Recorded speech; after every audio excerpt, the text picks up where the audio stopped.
Commencer, juste avant de commencer, ouais, donc on a une annonce à faire passer de la part du CHU de Poitiers, du docteur Boimpino, qui est en fait en recherche de médecins. Donc, vu que c'est un partenaire en téléimagerie, on fait un petit peu le relais pour toucher un peu plus de monde. Donc, concernant l'annonce, il y a tous les détails sur le site internet de RIF, du réseau d'imagerie fonctionnelle, dans l'accès aux diapositives de formation. Vous verrez, il y a marqué annonce d'emploi. Juste pour faire une petite synthèse, donc c'est un hôpital, donc le CHU de Poitiers, donc qui est plutôt bien situé avec une accessibilité facile au niveau de la région parisienne. Le parc technique actuel, c'est 3 gamma caméras, 2 tests en partenariat libéral, avec une grosse activité de thérapie et de cardiologie. Et en fait, la justification des postes, hein, c'est qu'il y a 2 départs à la retraite prévus l'an prochain et surtout un nouveau service qui va naître avec une TEP supplémentaire qui sera 100% publique. 3000 m² de locaux neufs avec 14 box de TEP, 3 chambres ambulatoires de thérapie et un gros pôle d'oncologie localement. Donc voilà, si vous voulez contacter la chef de service, docteur Boimpino, donc vous avez tous les détails sur le site internet, du coup vous pourrez trouver ça facilement. Voilà, c'était tout pour moi. Maintenant, je laisse la parole à Tatiana, qui s'est gentiment proposée pour cette formation sur la tête d'opa cérébrale. Merci. Bon, désolée, je vais te solliciter pour les petits clics, du coup, faire passer les diapos. Donc, moi, je voulais vous parler de l'imagerie des voies dopaminergiques et surtout des pièges diagnostiques parce que c'est une imagerie qui a l'air très simple au premier abord. Je pense que ça l'est pour pas mal de dossiers, mais il y a des dossiers où ça vaut le coup d'avoir en tête les pièges diagnostiques potentiels. Tu peux passer. Donc, premier dogme qui est faux dans l'imagerie des voies dopaminergiques, et ce sera le message principal de la présentation, c'est que une hypofixation en imagerie des voies dopaminergiques ne veut pas dire que c'est une dénervation d'origine dégénérative. Et en gros, c'est ça l'erreur principale qui est faite sur les interprétations de ces imageries. Alors, tu peux passer. Alors, pourquoi c'est important d'avoir un regard un peu critique sur ça? C'est parce que déjà, quand nos conclusions de compte-rendu sont que l'aspect en faveur d'une dénervation dopaminergique, souvent, ça aboutit à une annonce diagnostique pour les patients, par exemple, de maladie de Parkinson. C'est quand même des maladies qui sont graves et qui sont évolutives. Donc, ça peut être très impactant sur la vie des patients. Par exemple, il y a des patients qui entament un reclassement professionnel parce qu'ils savent qu'ils ne vont pas pouvoir continuer. Voilà, donc message principal, les neurologues passent souvent derrière nous et nous renvoient d'ailleurs les patients quand il y a des doutes diagnostiques ou que ça ne colle pas avec la clinique, mais ce n'est pas toujours le cas. Et donc voilà, il faut vraiment être prudent. Je vais vous montrer des petits exemples de cas très pratiques dont on a eu la réponse au suivi diagnostique. Et parce qu'on a souvent en fait dans le suivi des patients qu'on nous adresse qui ont déjà eu une imagerie à l'extérieur ou chez nous. Et comme il y a tout le dossier, c'est assez facile pour nous d'avoir la réponse sur ces cas. Alors, un mini rappel sur qu'est-ce qu'on regarde dans l'imagerie dopaminergique, en sachant que dans cette présentation, je vais parler à la fois de la scintigraphie. Il y aura des cas qui seront des exemples de DaTscan et il y aura des cas qui seront des exemples de TEP-DOPA. Et il y a une petite différence d'interprétation dans les deux. Donc, j'ai des exemples des deux cas. Mais on va dire que les exemples s'appliquent autant à l'un qu'à l'autre. Déjà, un mini rappel sur qu'est-ce qu'on voit, qu'est-ce qu'on image en imagerie dopaminergique. Donc, dans les deux cas, que ce soit le DaTscan ou la TEP-DOPA, ce sont des imageries présynaptiques. En France, il n'y a pas en routine clinique d'imagerie post-synaptique. Donc, dans un cas pour la TEP-DOPA, en fait, la DOPA, elle dérive d'un acide aminé, la tyrosine, elle est transformée en L-DOPA, puis de la L-DOPA, elle est décarboxylée en dopamine. Et donc, la TEP-DOPA, c'est un reflet de cette enzyme qui s'appelle la dopa-décarboxylase qui transforme la L-DOPA en dopamine. Donc, la TEP-DOPA, en réalité, c'est une imagerie enzymatique. Parfois, on l'appelle comme ça. Le DaTscan, ou la scintigraphie des voies dopaminergiques, bon, il y a d'autres produits, hein. C'est une imagerie aussi présynaptique, mais un petit peu plus loin sur la synapse. En fait, la dopa, elle rentre dans des vésicules, elle est libérée, et puis elle est recaptée en présynaptique par des transporteurs qu'on voit en violet. qui s'appellent des dopamines actives transporteurs. Et c'est ça qu'on image en scintigraphie, c'est ces dopamines actives transporteurs. Dans les deux cas, TEP-DOPA ou DAT-scan, si le neurone dopaminergique est mort, s'il est dégénéré, il y a une disparition de tout ça, donc il va y avoir une hypofixation. Mais ce qui a été montré, c'est qu'en DAT-scan, on est un tout petit peu plus précoce sur l'imagerie et un peu plus, avec une imagerie qui visuellement est un peu plus marquée. Parce que, en fait, en TEP-DOPA, il y a des mécanismes de compensation où on peut, quand il y a beaucoup de morts de neurones dopaminergiques, en fait, l'enzyme va fonctionner un peu plus pour compenser, même si ça ne suffit pas. Et donc, cette up-régulation, ça peut faire en sorte que les images sont moins parlantes qu'en DAT-scan, mais les deux sont équivalents. Alors, juste encore un mini rappel et après on passera au cas très pratique. Donc, ce qu'on regarde dans l'imagerie des voies dopaminergiques, c'est les noyaux codés et les putamènes. Donc, le codé que vous voyez en orange et le putamène que vous voyez en vert. Les deux, ça s'appelle le striatum. Et ce striatum, c'est une partie d'une voie qui est plus grande, qui s'appelle la voie nigrostriée, qui part du mésencéphale et qui remonte dans le striatum. Je peux passer. Et alors, en autre point, vous verrez juste après que ça aura vraiment une importance sur quelques cas, c'est qu'en plus de cette voie nigrostriée, il y a plein de boucles pour organiser les mouvements, notamment des boucles avec le cortex, le thalamus, le cervelet, pour faire en sorte que quand en fait on veut commencer un mouvement, ce soit assez simple et le mouvement soit rapide, et qu'on n'ait pas de mouvement parasite et notamment de tremblement au repos. Vous verrez que ces boucles auront une importance après sur certains cas. Alors, un mini rappel sur l'imagerie normale. Donc, en DAT-scan, c'est assez simple. Pour une imagerie normale, c'est visuel. On voit en général pas la différence entre le codé et le putamène. Ça apparaît comme un striatum en bloc. Et souvent, le maximum est dans le noyau codé, mais c'est pas toujours le cas et c'est pas grave si ça l'est pas. Il n'y a pas de sémiologie spécifique sur ça. Donc, DAT-scan, imagerie assez simple, visuelle. La TEP-DOPA, il y a une notion très importante à connaître, c'est que le maximum de fixation doit obligatoirement se situer dans les putamènes. Si le maximum de fixation est dans les noyaux codés, c'est qu'il y a une baisse de la fixation. Donc, toujours important de regarder que le maximum de fixation soit là. D'ailleurs, souvent, c'est dans les comptes rendus types de la TEP-DOPA, c'est le maximum de fixation se situe de façon physiologique dans les putamènes. Et on voit bien, si jamais vous avez un doute sur où on est, en général, on voit assez bien la limitation entre noyau codé et putamène en DOPA, puisqu'on a une meilleure résolution spatiale.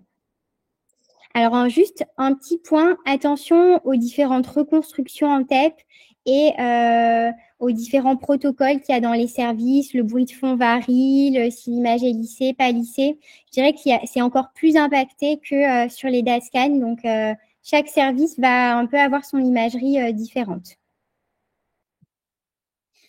Tu peux passer. Hop. Alors, tu peux passer à la suivante. Donc, juste un premier cas, et ça s'appliquera pour le DAT-scan. Donc, je ne vous mets pas de contexte, je vous montre juste ce cas-là. Qu'est-ce qu'on voit? On voit qu'il y a une hypofixation, ça apparaît en jaune, au niveau des deux putamènes. Maintenant, si tu passes à la suivante, je vous mets le même cas, mais cette fois en noir et blanc. Juste avant, on était en French. En noir et blanc, on n'a plus envie de dire qu'il y a grand-chose de significatif. Maintenant, si je vous mets la même image, même contraste, pas grillé différemment, vous avez en haut la French, au milieu le noir et blanc et en bas l'échelle de couleur G.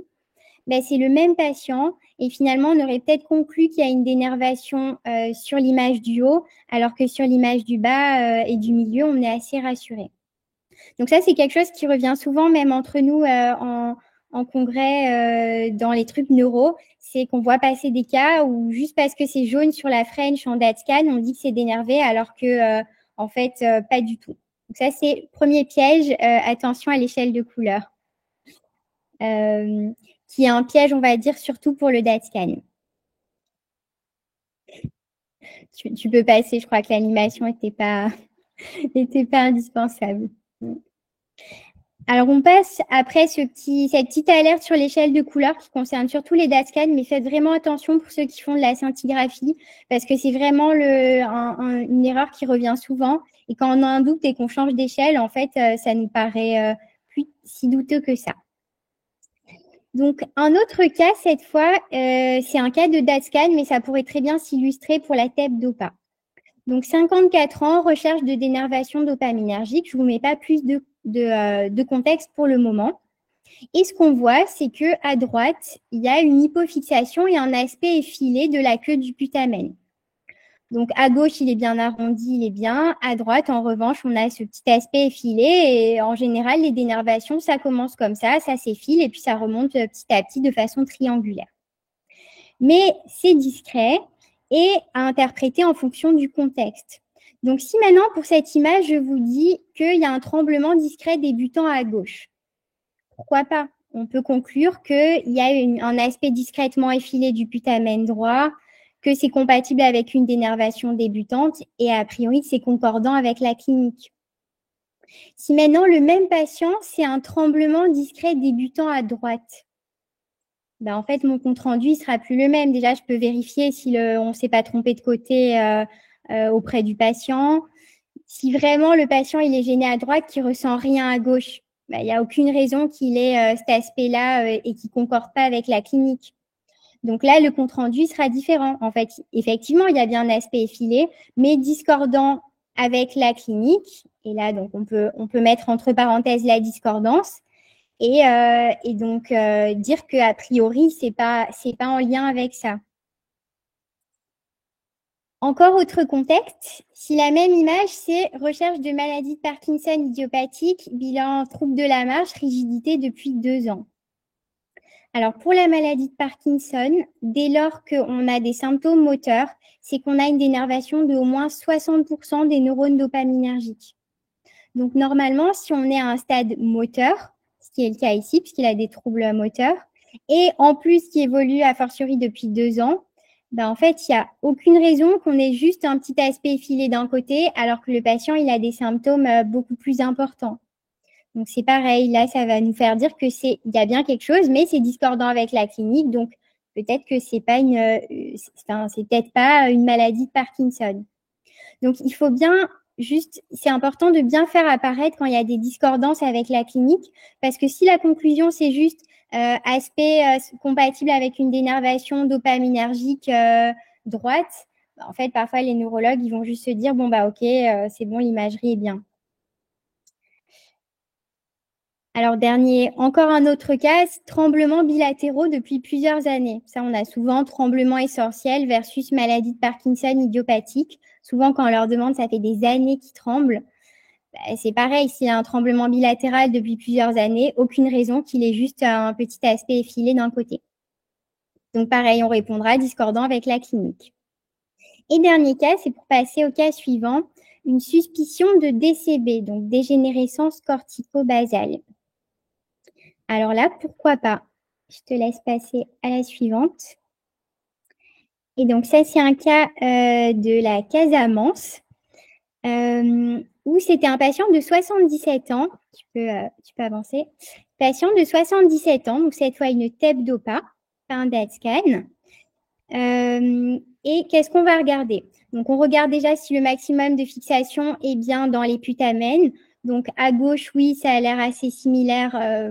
C'est un tout petit peu plus qu'au noyau codé.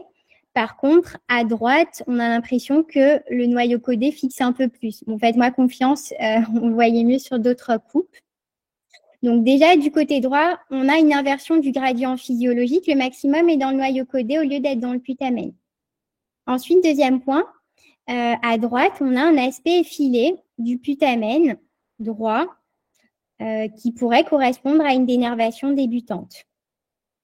Cliniquement, la neurologue nous avait fait une lettre, c'était un syndrome extrapyramidal et pyramidal du membre supérieur gauche.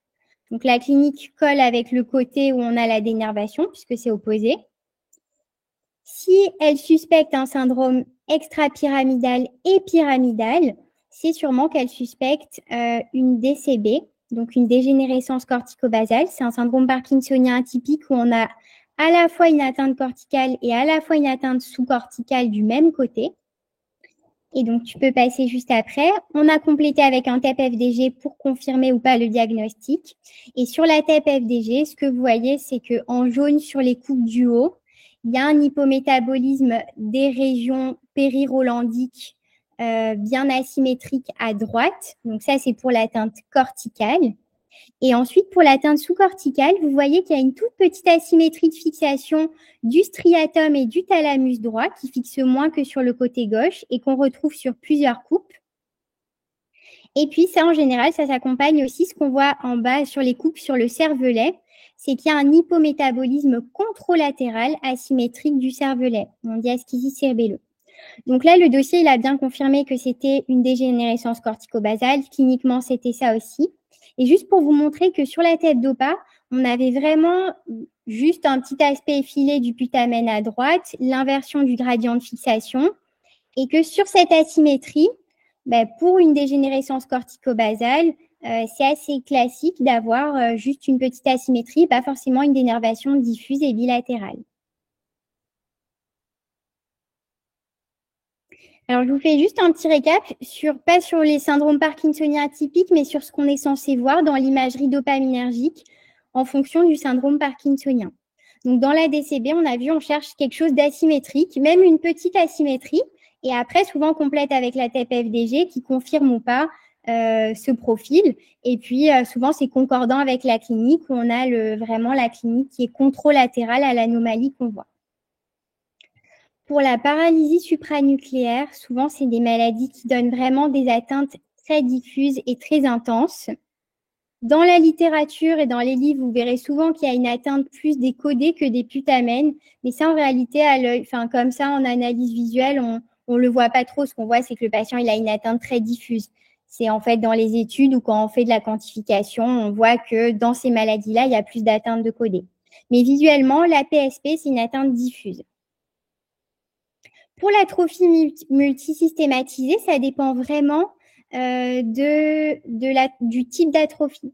Pour les AMS cérébelleuses, comme son nom l'indique, ça touche préférentiellement le cervelet et on a très fréquemment pas d'atteinte du striatum associé. Donc, c'est pas étonnant d'avoir une imagerie dopaminergique négative. En revanche, pour les AMS parkinsoniennes, les AMSP, là, on a souvent des dénervations bilatérales marquées. D'ailleurs, là, c'est un petit cas que je vous mets là juste en encadré.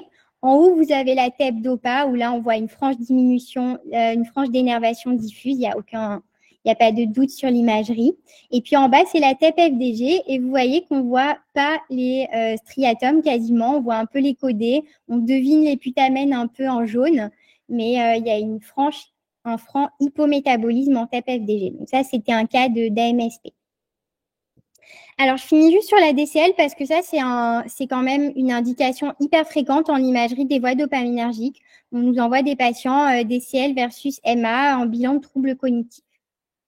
Alors, dans la DCL, il y a pas mal de faux négatifs, c'est-à-dire qu'il y a des imageries dopaminergiques qui ne montrent pas de dénervation. Mais ce qu'on cherche, c'est en gros, est-ce qu'il y a une dénervation diffuse ou pas? Quand il y a des petites choses, en réalité, on ne peut pas trancher parce que est-ce que c'est une forme tricorticale de DCL et on n'a pas grand-chose ou est-ce que c'est des petites anomalies liées à l'âge? Et vous verrez, il y a plein de pièges chez ces sujets âgés. Donc voilà, juste en fonction de ce qu'on a du syndrome parkinsonien atypique qu'on recherche, notre interprétation va être modifiée. Donc, second message, après l'échelle de couleur, c'est toujours se confronter à la clinique. Depuis quand? Quels sont les types de symptômes? Est-ce qu'il prend des traitements? Est-ce qu'on cherche un syndrome parkinsonien atypique? Alors, il y a des centres, notamment à la Casamance, où, par exemple, ils ont mis en place un questionnaire où les patients, c'est un auto-questionnaire où les manip aident à remplir les patients en leur demandant justement ça, des petites questions. Est-ce que vous tremblez? De quel côté? Les symptômes? Depuis quand? Et c'est vrai que ça aide pour ces cas discordants. Et donc, juste, je vous rappelle que dans 60% des cas, 60% des neurones sont atteints quand on est au stade moteur dans la maladie de Parkinson idiopathique. Donc, vraiment, on est censé voir quelque chose, on n'est pas censé avoir des mini anomalies qui nous font douter dans le cadre de la maladie de Parkinson.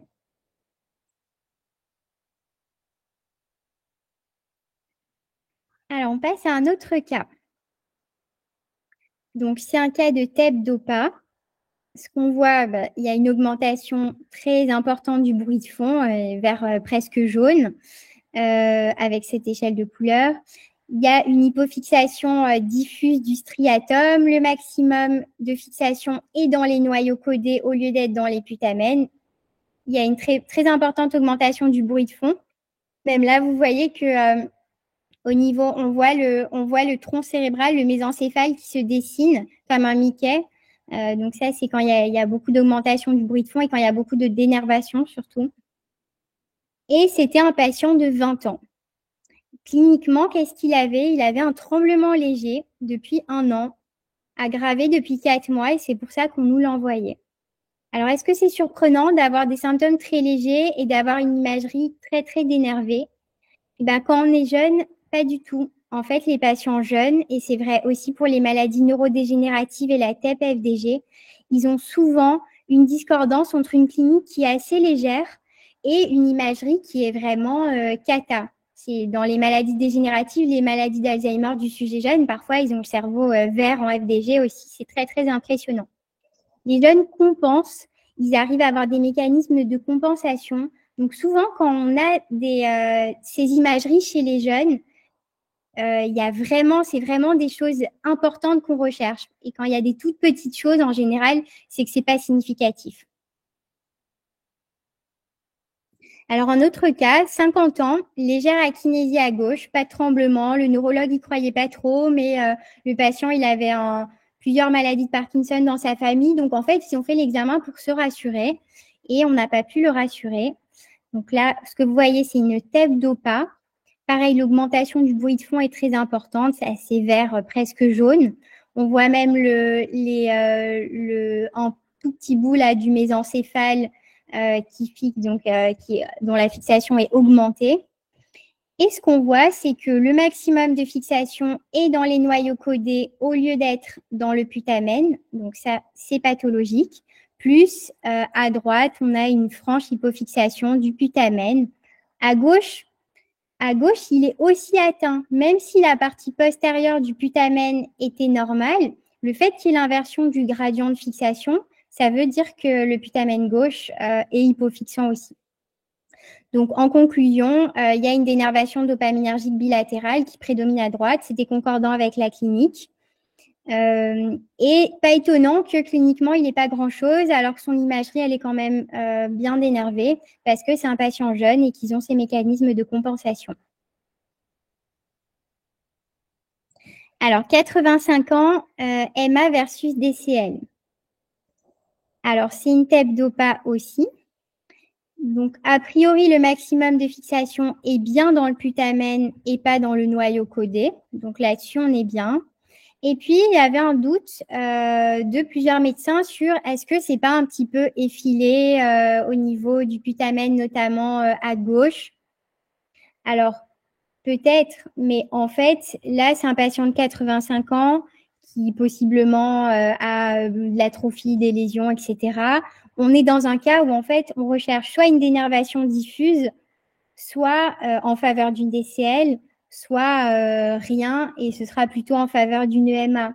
Si on conclut, et c'est souvent comme ça en fait les conclusions des cas qu'on revoit, si on conclut petite hypofixation, aspect discrètement effilé de machin compatible avec une dénervation débutante, en fait ils vont en faire un peu ce qu'ils veulent souvent les neurologues.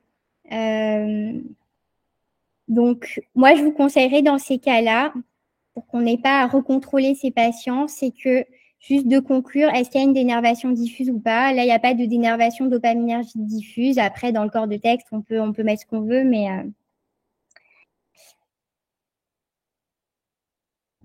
Et un petit point sur les personnes âgées, parce que vous savez que la population des patients qu'on image en voie dopaminergique, c'est pas des jeunes. Plus on est vieux et plus on a de raisons d'avoir une hypofixation de ces putamènes. Chez les personnes âgées, il y a une dénervation physiologique liée à l'âge. Donc, les personnes âgées ont une augmentation du bruit de fond, une diminution de la fixation qui est liée à leur âge. Ils peuvent avoir plein de petites lacunes vasculaires sur des maladies des petites artères. Ils peuvent avoir des dilatations des espaces périvasculaires. On va avoir des cas après, ça on l'oublie souvent. Et puis, il peut aussi avoir des interactions médicamenteuses qui augmentent le bruit de fond et qui baissent la fixation striatale, notamment chez ces patients où en général c'est MA versus DCL. Ben, souvent, ils sont sous plein de médicaments parce qu'ils hallucinent, qu'ils ont des gros troubles cognitifs et qu'on essaye de les apaiser.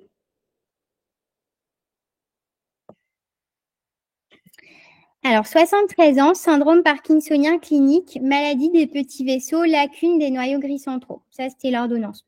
Donc déjà, s'il y a des lacunes multiples des noyaux gris centraux, ça veut dire que potentiellement, on va avoir des hypofixations en lien avec des lésions.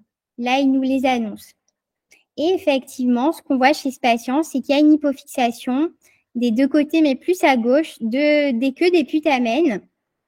Alors, le maximum de fixation, il est assez rassurant. Il est bien dans le putamen et pas dans le noyau codé. Je peux passer. Et en fait, bon là, c'était qu'une coupe. Il était avec sa planche d'IRM. En fait, ce patient, il avait plein de petites lésions vasculaires. C'est les petits hypersignaux-flares que vous voyez en blanc. Il n'est pas forcément même la meilleure séquence pour voir les lacunes. Mais chez ces patients qui sont lacunaires, souvent, on a des petites hypofixations. Donc là, c'est pareil, il faut être très prudent quand on a syndrome parkinsonien vasculaire versus dégénératif, parce que si on a des petites choses, c'est probablement lié à leurs anomalies vasculaires, pardon. Et ce qu'on cherche, c'est est-ce qu'il y a une hypofixation diffuse qui ferait maladie parkinsonienne surajoutée ou pas.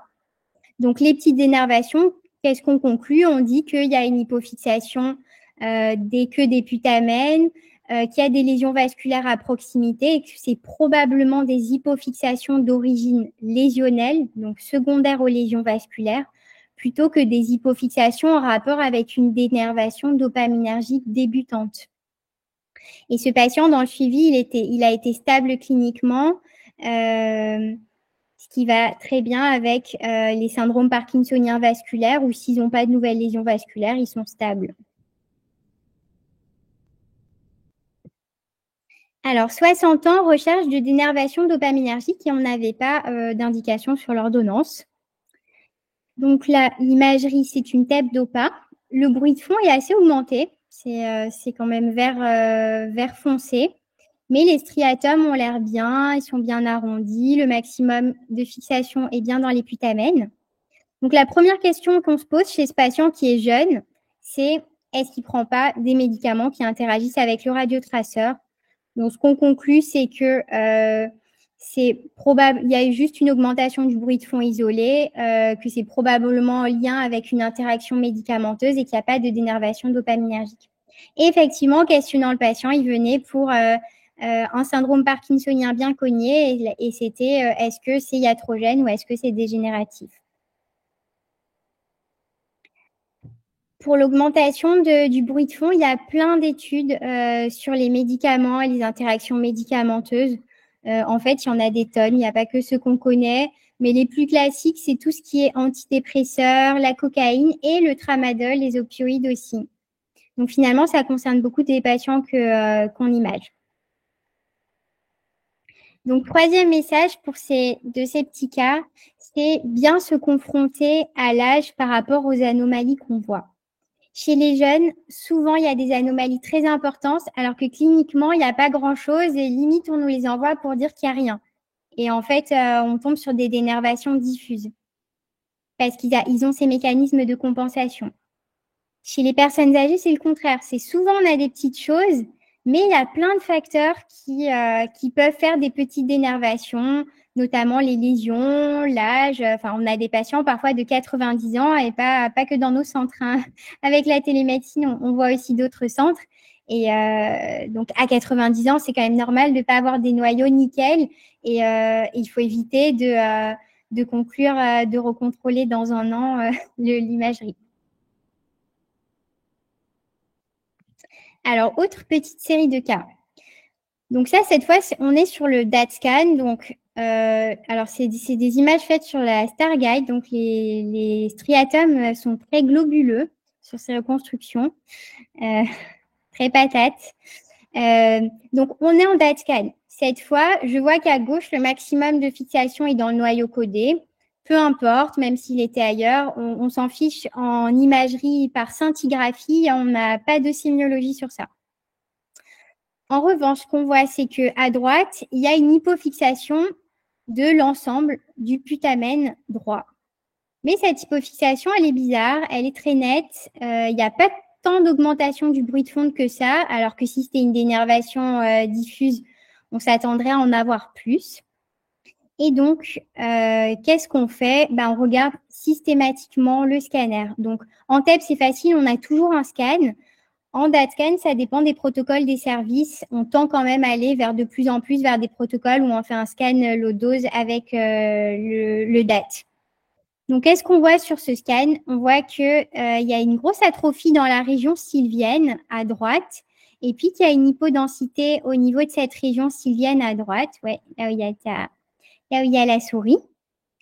Et en fait, tu peux passer à la suivante. Quand on fusionne le scan et le DAT, on voit bien que ça colle, c'est pile à cet endroit-là. Et en fait, on conclut quoi? Que c'est une hypofixation complète du putamen droit, mais sur une séquelle d'AVC.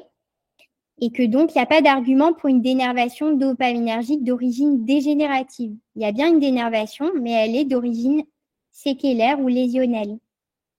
Et ça, ce travail d'aller regarder le scan, à chaque fois qu'on voit une petite anomalie, je ne vous l'ai pas montré pour les cas précédents en TEP DOPA, mais il faut le faire systématiquement. Dès qu'on voit une petite anomalie ou une grosse anomalie très asymétrique, il faut avoir le réflexe d'aller regarder le scan et pour voir si on n'a pas une lésion. Et ça, c'est une des principales erreurs diagnostiques qu'on voit et pour lesquelles les patients reviennent. C'est parce qu'on a des conclusions de dénervation diffuse ou que les neurologues font pas forcément le boulot de se dire est-ce qu'il y a une lésion ou pas en regard, que les patients n'ont pas toujours d'IRM et que dans les lésions en IRM, il y a certaines lésions qui sont pas toujours décrites, qui peuvent faire des hypofixations et on va voir des cas après. Donc vraiment, ayez cette gymnastique à chaque fois que vous voyez une hypofixation de regarder le scan. Bon, autre cas, ça c'est un cas qu'on a présenté, qui avait été présenté au JFMN, je crois, l'année dernière, toujours en DATSCAN. Donc, on voit qu'il y a une hypofixation à gauche du striatum, mais elle est bizarre. Ça revient un peu en dedans, là, comme ça. C'est bizarre. Donc là, on se dit qu'il y a une lésion.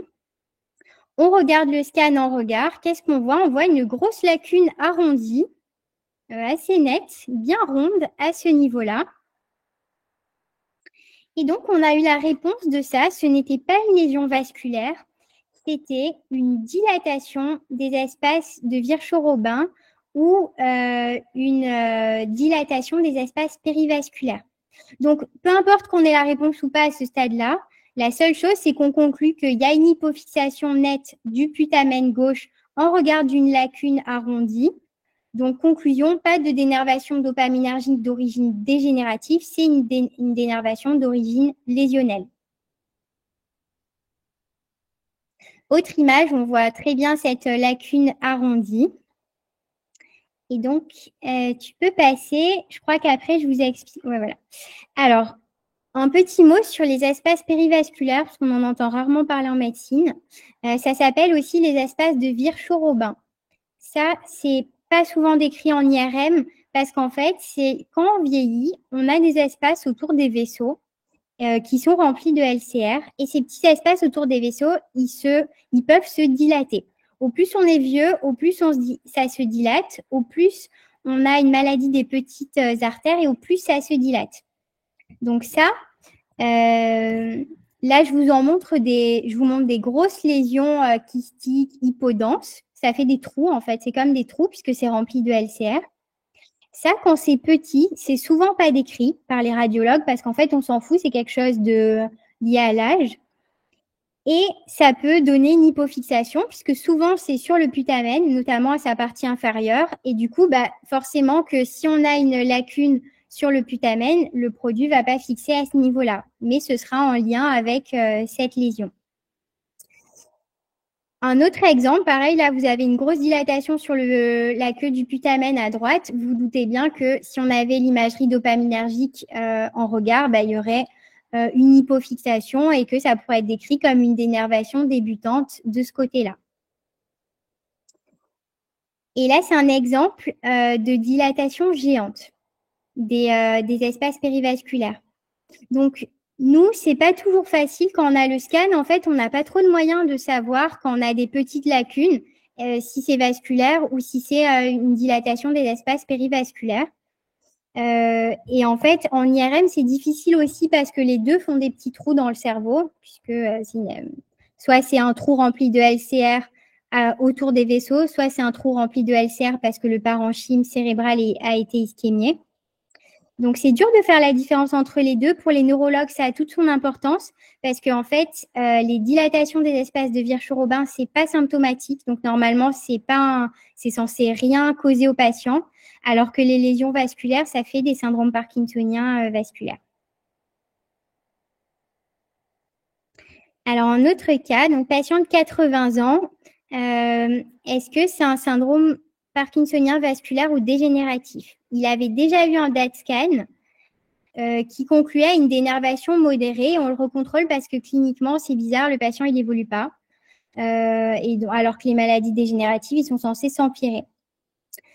Donc là, le DAT scan, qu'est-ce qu'il montre? On voit qu'il y a une hypofixation de la partie postérieure des deux putamens bilatérales, ce qui avait l'air d'être déjà le cas sur le précédent DAT scan.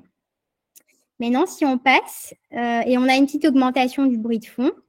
Maintenant, si on passe et qu'on va regarder le scanner, en fait, on se rend compte qu'il y a des petites lacunes des deux côtés. Vous voyez là à droite, il y a une lacune de fixation. Et si on prend juste sur la slide d'après à gauche, cette fois, on la voit à gauche. En fait, ce patient, son imagerie était stable. Il a des lacunes là où il y a des hypofixations des deux côtés. Et du coup, la conclusion, c'était qu'il avait un parc vasculaire et pas une maladie neurodégénérative surajoutée. Et ça, c'est juste un exemple pour vous montrer que ça peut aussi être bilatéral et symétrique. Et quand on a des lésions, c'est assez facile de conclure. Alors là, je vous parle de tout à fait autre chose. C'est un petit cas qu'on a publié dans un livre. C'était un patient de 71 ans qui avait un tremblement asymétrique à gauche. Bon, sur le DAT scan, on voit que le striatum droit, il n'y a rien, il y a l'ombre du striatum, mais il y a une affixation du striatum droit. Et qu'est-ce que ça peut être? Alors, en fait, chez ces patients-là qui ont une hypofixation complète d'un striatum, ou très, très marquée, en TEP DOPA, souvent, c'est pas complète, mais très marquée et très asymétrique, la première chose qu'on fait, c'est on recherche une lésion sur le striatum. Si vous voyez rien d'évident sur votre scan alors qu'il n'y a aucune fixation, c'est qu'a priori, il n'a pas de lésion sur le striatum. Ce qui était son cas. En revanche, sur l'IRM, on voit qu'il y a une lésion du thalamus à droite. Ce que vous voyez, c'est l'hypersignal là, du thalamus à droite sur l'imagerie de diffusion. Et puis, sur la coupe juste en bas, à la partie antérieure du mésencéphale, donc sur la tête du Mickey, en bas à gauche. Voilà. Alors, juste en avant, là, donc tu es sur le mésencéphale et tu vois que la tête du Mickey, juste là, il y a deux petites lésions vasculaires aussi. En fait, ce patient, il avait fait un AVC thalamique et de la tête du mésencéphale. Et donc, cet AVC-là, ça a en fait désactivé sa voie dopaminergique. Donc, ces neurones dopaminergiques qui ne sont pas morts, en fait, son striatum, physiquement, il est intact. Mais comme il y a des voies, c'est les voies dont je vous parlais tout à l'heure, avec des connexions entre le striatum, le cortex, le thalamus, le mésencéphale, quand on a des lésions importantes sur ces voies, ça peut désactiver complètement un striatum. C'est une hypofixation un peu fonctionnelle. Cliniquement, ils ont aussi des syndromes parkinsoniens, mais ce n'est pas littéralement une dégénérescence dopaminergique dégénérative. Donc là, ça a un nom, ces petits syndromes. Ça rentre dans le cadre ça s'appelle les tremblements de Holmes. Parce que souvent, c'est des patients qui tremblent et que Holmes, c'est le premier qui a décrit ces formes-là. Donc, le plus classique, c'est d'une atteinte unilatérale, puisqu'il y a une lésion que d'un côté. Ça apparaît entre 1 mois et 2 ans après la lésion. Et puis, le diagnostic, on le suspecte à l'imagerie des voies dopaminergiques. Et puis, on le fait quand on trouve une lésion sur le circuit, notamment le thalamus, le mésencéphale. Ça peut être le cervelet aussi. Donc, voilà, vous l'aurez vu une fois et vous l'aurez en tête. Et dernier cas de lésion, enfin, on va dire d'anomalie morphologique qu'il faut bien avoir en tête. Alors, 77 ans, trouble de la marche, syndrome parkinsonien. Il avait déjà fait un DAT scan il y a plus de 2 ans qui concluait une dénervation, n'en sait pas plus. Cliniquement, il est stable et du coup, c'est discordant le fait qu'il soit stable cliniquement et qu'il ne s'aggrave pas alors qu'il est censé avoir une maladie neurodégénérative. Donc, qu'est-ce qu'on voit? On voit qu'il y a une hypofixation de la partie postérieure des putamènes sur l'échelle French. Maintenant, si je vous mets la même imagerie en noir et blanc, là, on voit qu'en fait, ils sont bien là, les putamènes, mais qu'ils hypofixent. Et on peut passer complètement à côté sur l'autre échelle de couleur. Et puis, on voit même mieux peut-être en noir et blanc, on voit l'empreinte des ventricules qui sont dilatés. Et la dilatation ventriculaire, c'est une des principales causes d'hypofixation striatale. Je vous ai mis en haut, là, il y avait la diapo juste d'avant, il y avait le DAT scan de 2021. Bon, c'est pas la même qualité, hein, mais en fait, on voyait que les putamènes, ils étaient un peu fins. Il y avait déjà cet aspect de dilatation. Et on voit que ça n'a pas bougé, même si on n'est pas sur la même qualité d'image. Maintenant, si on fusionne avec le scan, on voit que le patient, il a une bonne dilatation des ventricules et en plus, il a une atrophie périsylvienne. Et en fait, que ce soit l'atrophie périsylvienne ou la dilatation ventriculaire, les deux, ça donne des hypofixations du striatum. Et notamment des putamènes. Ça donne des petits putamènes effilés, des putamènes qui hypofixent. Donc, il faut vraiment être prudent quand vous voyez des dilatations ventriculaires parce que ça, c'est la principale cause de conclusion de dénervation dopaminergique à tort. En fait, ces patients-là, ouais, tu peux mettre la diapo juste d'après. En fait, ces patients-là, ils n'ont pas une mort de leur neurone dopaminergique. Ils n'ont pas une vraie dénervation dopaminergique. Ils ont, à cause de la dilatation ventriculaire, une souffrance de leur striatum qui sont juste à côté des ventricules. Donc ça, c'est un papier hyper intéressant où le message qu'il faut retenir, c'est qu'en fait, ils ont fait plein d'imageries des voies dopaminergiques avant et après chirurgie de dérivation d'hydrocéphalie. Et ce qu'on montre, c'est qu'en haut, vous avez les patients avant la chirurgie, c'est le T0. Et en bas, vous avez les mêmes patients après la chirurgie. Tous, ils fixent plus après la chirurgie, alors qu'on est à 2 ans post-chirurgie, donc en bas. Donc, s'ils fixent tous plus après la chirurgie, c'est bien qu'ils n'avaient pas un syndrome parkinsonien dégénératif et qu'ils avaient en fait un retentissement de leur hydrocéphalie sur la fixation striatale. Et ça, vraiment, la dilatation ventriculaire, c'est je pense, la principale cause d'erreur diagnostique. Cliniquement, les hydrocéphalies à pression normale, ça peut ressembler à des maladies de Parkinson, ça donne des troubles moteurs, ça donne des troubles de la marche, ça donne des syndromes parkinsoniens.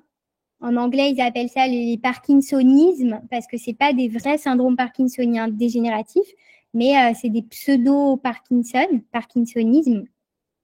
Donc, cliniquement, ça ressemble.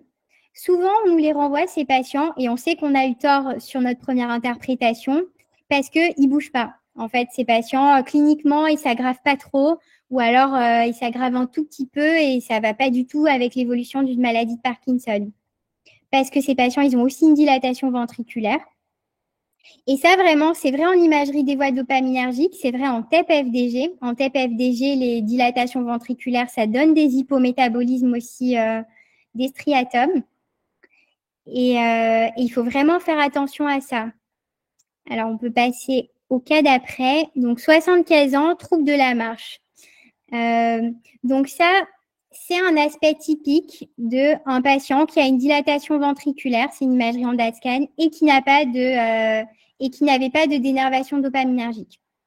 En fait, on voit qu'il y a une hypofixation des putamènes, de la partie postérieure des putamènes, mais ce patient, il est atrophié, il a une grosse dilatation. Donc, ce qu'on a conclu, c'est que il y avait une hypofixation des queues des putamènes, probablement en lien avec la dilatation ventriculaire. C'était probablement le retentissement de la dilatation ventriculaire et pas une dénervation dopaminergique bilatérale modérée. Après, quand vous avez un doute, vous pouvez juste dire qu'il y a une hypofixation modérée et vous pouvez mettre 2 points, retentissement de la dilatation ventriculaire versus dénervation débutante à réévaluer. Disons que c'est mieux de mettre ça que de conclure à une dénervation avec qui va donner lieu à un faux diagnostic. Donc, je crois que c'est mon dernier petit cas. Et ça, c'était le patient du début où je vous disais attention à l'échelle des couleurs. Attention à l'échelle des couleurs, notamment dans les dilatations ventriculaires. Ça, vraiment, alors on est moins embêté en TEP DOPA, mais en TEP DOPA, il y a aussi beaucoup d'hypofixation chez ces patients. Mais il faut vraiment faire attention. Il y a une hypofixation du striatum, mais souvent, quand on regarde les images, en fait, on se rend compte qu'ils sont fins. Quand on regarde d'autres échelles de couleurs, on se rend compte qu'ils sont fins, mais qu'ils n'ont pas complètement disparu, qu'il n'y a pas l'espèce de triangle effilé qui fait disparaître le putamène petit à petit, comme dans les dénervations dégénératives. Alors, dernier cas, toujours la même chose, mais j'espère que je vous aurai convaincu sur les dilatations ventriculaires, cette fois en TEP DOPA. Alors, ce que vous voyez sur la coupe en haut à droite de la TEP DOPA, on ne voit pas très bien, désolé, c'est que le maximum de fixation, il est dans les noyaux codés au lieu d'être dans les putamènes. Donc, déjà, on a une inversion du gradient de fixation physiologique. OK. Ensuite, on a un petit aspect effilé des queues des 2 putamènes des 2 côtés. Mais le patient, il a 80 ans, il a une dilatation ventriculaire des 2 côtés, il est atrophié, il a toutes les raisons d'avoir une diminution globale de sa fixation de ses striatomes. Et donc, ce qu'on avait conclu, c'était que les anomalies visualisées étaient probablement en lien avec la dilatation ventriculaire. Il y a aussi l'atrophie périchilienne qui donne des effets de volume partiel. Bon, en tout cas, qu'il n'y avait rien de significatif. Et on a eu la réponse à ce cas-là. En fait, il avait déjà eu un TEP DOPA il y a 4 ans. Quand on a regardé les images, c'était les mêmes images exactement que celles-là. Donc, la conclusion, c'est que c'est stable sur 4 ans et ça confirme encore plus notre diagnostic qui est que c'est des hypofixations en lien avec la dilatation ventriculaire et pas une dénervation dopaminergique dégénérative. Donc ça, c'était le dernier message. Bien se confronter à l'imagerie morphologique. Franchement, il y a plein d'interprétations. On ne prend pas le temps de regarder le scan, alors que en fait, ça change tout dans notre interprétation, notamment dans tout ce qui est petite hypofixation, dilatation des ventricules et chez les personnes âgées. Et voilà, donc en conclusion, j'espère que ça vous aura fait un peu douter parce qu'en fait, je pense que l'imagerie des voies dopaminergiques, c'est hyper simple dans, peut-être 70% des cas, où même en un jour de formation, on peut répondre, il y a une dénervation diffuse ou il n'y a rien. Mais pour les 30% ou les 40% d'autres cas, ça fait toute la différence d'avoir en tête tous ces petits scénarios et au moindre doute de le faire ressortir en conclusion ou dans notre compte-rendu pour que le neurologue puisse en servir après pour trancher et remettre en cause le diagnostic. Et une petite note positive pour la fin, ça c'est les collègues de Toulouse qui ont développé un radiotraceur qui cible les dates, les dopamines actives transporteurs. Donc c'est comme pour la scintille, on image les dates, mais c'est un traceur TEP. Donc je vous montre les images qu'on a fait à Marseille, c'est hyper joli. C'est vraiment des jolies images. Bon là c'est une blague, hein, les signes de la menthe religieuse et du verre, mais c'est juste pour vous montrer que voilà, c'est peut-être l'avenir, c'est ces traceurs TEP qui seront très jolis. Et dernière slide, j'ai fini. Ça, c'est les recommandations européennes. Si vous avez un doute pour vos protocoles, pour vos injections, pour vos reconstructions, il y a tout là-dedans. C'est les recommandations européennes qui sont libre access, qui sont les plus récentes. donc que je vous conseille si jamais vous avez des questions. Et voilà, j'en ai fini, merci.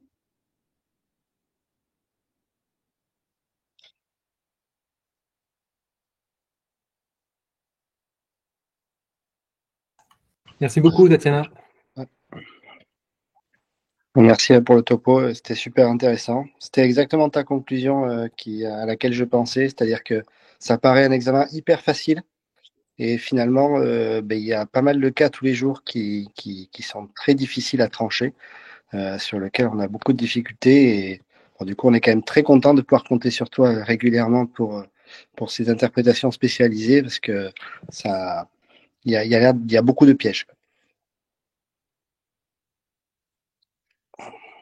Est-ce qu'il y a des questions suite à la présentation?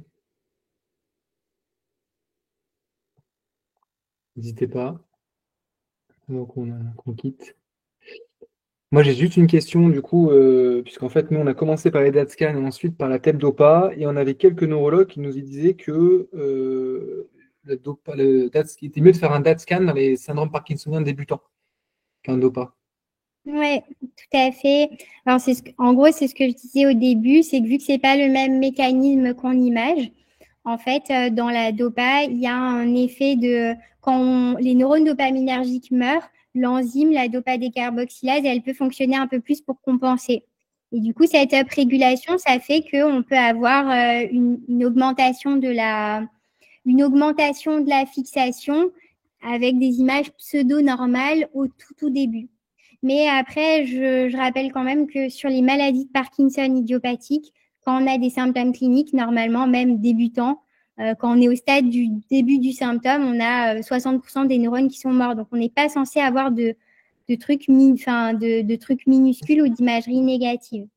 Par contre, là où c'est plus discuté, c'est pour les syndromes parkinsoniens atypiques. Et d'ailleurs, la TEP-DOPA n'a pas l'AMM pour les syndromes parkinsoniens atypiques, même si on le fait tous dans ces cas-là.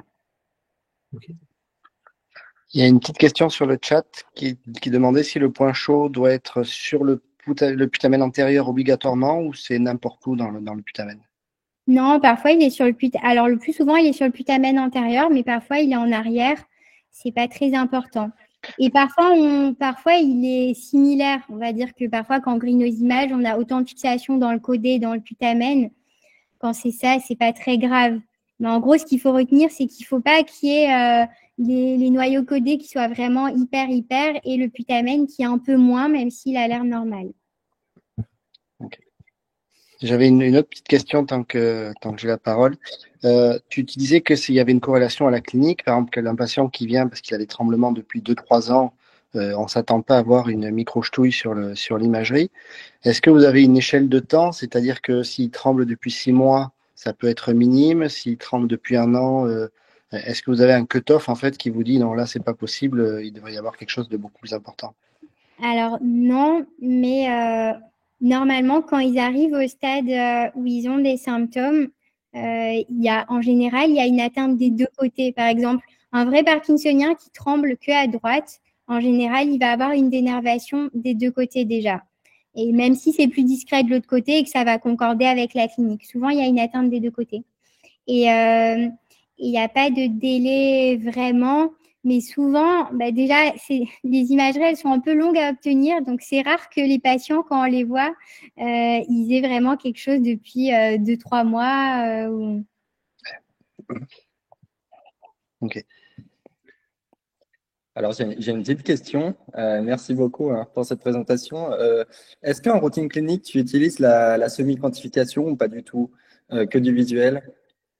Alors, oui, enfin, oui et non. En fait, nous, là où je travaille au CHU à Marseille, on est passé sur les Star Guides et donc, en fait, il n'y a il n'y a pas de banque de données de sujets sains sur ces machines-là. Et vu que la semi-quantification, c'est sujet sain versus sujet pathologique, en fait, ça marche pas du tout.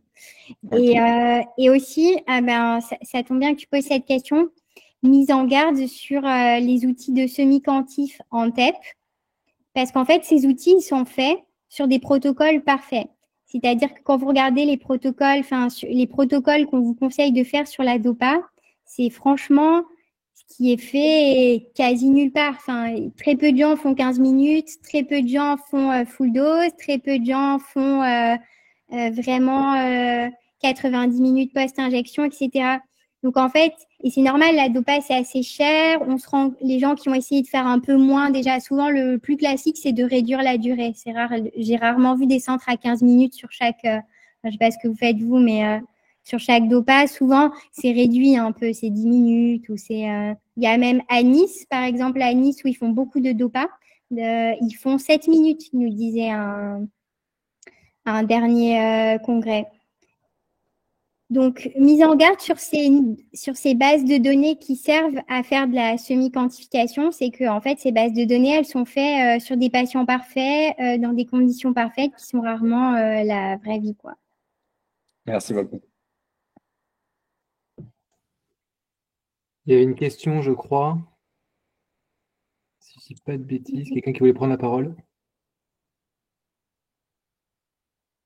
Peut-être pas. Bon. En TEP, c'est pareil pour la quantification, Tatiana?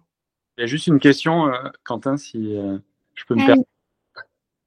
Il y a une question? Ouais, j'ai une petite question. Bonjour. Pardon, vas-y, c'est vraiment. Sur le bruit de fond en TEP dopa, le bruit de fond cérébral non spécifique, est-ce qu'il varie en fonction de l'âge des Oui, patients? en fait, pour toutes les imageries, le bruit de fond augmente avec l'âge. Parce qu'en fait, le bruit de fond, c'est le reflet de, pour avoir un maximum de fixation quelque part, est-ce que tu es obligé ou pas de griller tes images? Donc, en fait, si ta fixation striatale diminue, ton bruit de fond augmente. Et donc, c'est assez linéaire en fonction de l'âge pour toutes les imageries. Et notamment, franchement, chez les patients de 90 ans, parfois, on a beaucoup, beaucoup de bruit de fond et des fixations striatales pas terribles sans qu'ils aient de maladie de Parkinson. Ok, d'accord. Bon, merci. Tatiana, est-ce qu'en TEP dopa, tu quantifies ou pas du tout? Alors, moi, j'ai pas les outils de quantification pour le faire là. On a déjà testé des logiciels de quantif, mais on s'en sert pas en routine parce que, en fait, selon ta TEP, selon ton protocole, Okay. c'est trop variable. En fait, il faudrait que chaque service ait fait sa base de données de sujets sains de tout âge sur son TEP avec ses protocoles. Et Ouais. il y a l'histoire des médications aussi. C'est que si vous regardez les recommandations européennes et françaises, théoriquement, il faudrait arrêter les traitements anti-parkinsoniens 12 heures avant l'examen. Ce qu'en pratique, très peu de monde fait ou très peu de patients fait. C'est-à-dire que même si on dit aux patients de le faire, franchement, arrêter 12 heures un traitement parkinsonien pour un patient, c'est hyper difficile. Donc, ça aussi, ça joue dans les protocoles de quantif. Ok. Et j'ai une dernière question, mais très naïve. On peut vraiment avoir un Parkinson à 20 ans, comme tu l'as montré là? C'est un truc qu'on peut voir. C'est une maladie génétique, en fait. Sur des mutations, il y a plein de mutations de gènes, parc 1, parc 2, parc ce que tu veux. Et ouais, sur les parcs génétiques ou alors sur des maladies de dépôt. Mais ça, en général, on n'a pas besoin de nous, les maladies de dépôt, comme par exemple la maladie de Wilson où ils vont avoir des dépôts dans leur noyau gris centraux. Okay. Merci.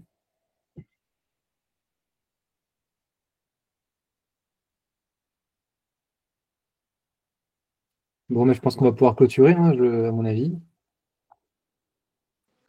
JB, le mot de la fin? Ouais, encore merci pour ce topo qui était hyper intéressant. Et puis, on en programmera d'autres tout aussi intéressants pour les prochaines sessions.